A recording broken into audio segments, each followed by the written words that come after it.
CMR villa ഉടമയ്ക്കെതിരെ കേസെടുത്ത Edakkad police. Kannur Kadachira മാളികപ്പറമ്പിൽ വില്ലയിൽ കയറി റിട്ടയർഡ് അധ്യാപികയെ ആക്രമിച്ച സംഭവത്തിലാണ് കേസ്.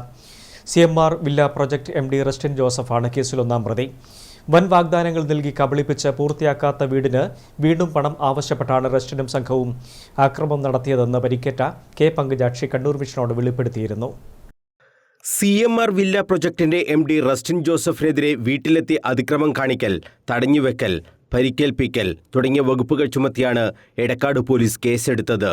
തളിപ്പറമ്പ് സ്വദേശിയായ റിട്ടയർഡ് അധ്യാപിക കെ പങ്കജാക്ഷിയുടെ പരാതിയിലാണ് റസ്റ്റിൻ ജോസഫിനെതിരെ കേസെടുത്തത്. കണ്ണൂർ കാടാച്ചിറ മാളികപ്പറമ്പിൽ മകൻ വാങ്ങിയ വില്ലയിൽ താമസിക്കുകയായിരുന്ന പങ്കജാക്ഷിയെ റസ്റ്റിൻ ജോസഫ് കൊല്ലുമെന്ന് ഭീഷണിപ്പെടുത്തുകയും തള്ളിയിട്ട് പരിക്കേൽപ്പിക്കുകയും ചെയ്തുവെന്നാണ് പരാതി. പരിക്കേറ്റ പങ്കജാക്ഷി കണ്ണൂർ ജില്ലാ ആശുപത്രിയിൽ ചികിത്സ തേടുകയും ചെയ്തിരുന്നു. വൻ വാഗ്ദാനങ്ങൾ നൽകി 60 ലക്ഷം രൂപ വാങ്ങി പണി പൂർത്തിയാക്കാത്ത പാതിവഴിയിലിട്ട വില്ല നൽകി തങ്ങളെ CMR വില്ല MD റസ്റ്റിൻ ജോസഫ് കബളിപ്പിച്ചു എന്നാണ് പങ്കജാക്ഷിയുടെ പരാതി. 70 ലക്ഷം രൂപയാണ് ഹാർമണി വില്ല 22 വില്ലയാണ് നമ്മളത് ആദ്യത്തെ വീട്. അപ്പോൾ ഹാർമണി വില്ല ഉണ്ടാക്കാൻ വേണ്ടിയിട്ട് 70 ലക്ഷം രൂപയാണ് ആവശ്യപ്പെട്ടത്. അപ്പോൾ ഞങ്ങൾ മൊത്തം 60 ലക്ഷം രൂപ കൊടുത്തു കഴിഞ്ഞു. അവൻ ഇട്ടേച്ച് പോയതുകൊണ്ട് 10 ലക്ഷം രൂപയുടെ പണി ഞങ്ങൾ എടുത്ത് ഞാൻ അവിടെ താമസിക്കുകയാണ്.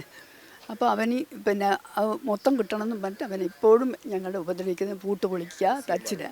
CMR വില്ലൻ്റെ ഓണർ റസ്റ്റിൻ ജോസഫ്.